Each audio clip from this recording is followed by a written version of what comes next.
I've actually heard for the first couple of days that Derrick Rose has been, quote-unquote, killing it. Now, I mean, he could be killing it because he's playing against Jose Calderon, and the Cavs better hope that's not the reason. Don't forget about Kay Felder. They're going to need Derrick Rose because we know that Isaiah Thomas will be several months before we see him in a Cavs uniform. Are you hearing that he's killing it because his teammates want to make sure that they talk him up? And, I mean, this is a common thing with the LeBron camp, right? Not only get his confidence up going into camp, I've also heard that LeBron is invested in Derrick Rose's career, and so he can get that next contract. Right. And right now, things are good. Not only are they good because there is a clear collection of talent that can most likely get back to the NBA Finals, but they have a motivating factor to begin the season in playing Boston on opening night. Mm-hmm. The guys care about that versus the Cavs in years past. They may not care till they played Christmas Day game against the Golden State Warriors, and they kind of yawned through the first couple months.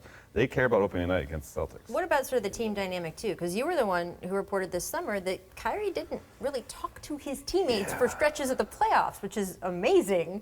Now that he is not in that mix, how does that affect team chemistry? Yeah, so they were in the midst of a 12-1 start to the postseason. They swept the Indiana Pacers in the first round. I reported that in between the first and second round, that's when he had one of these periods where he wasn't talking to his teammates.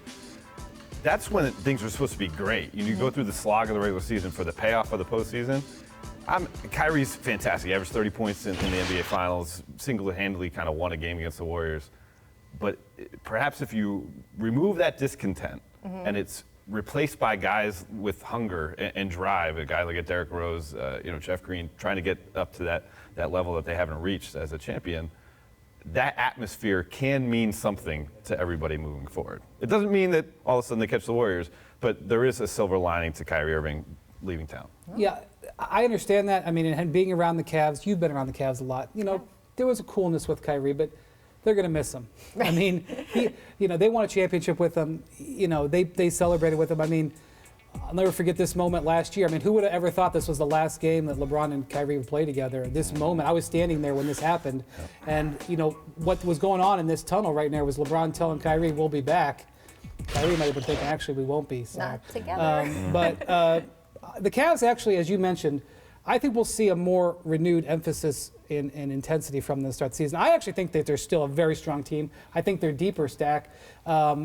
Whether or not that will manifest itself when it matters, we'll see. But I actually think we could see an improved regular season Cavs this year. I agree with you. I think they got bigger. They got bigger and they got more athletic, and that's what they need to do to compete against Golden State, be bigger and athletic. They lose a lot of points with losing Kyrie, but Isaiah can fill that void. But I think they got better.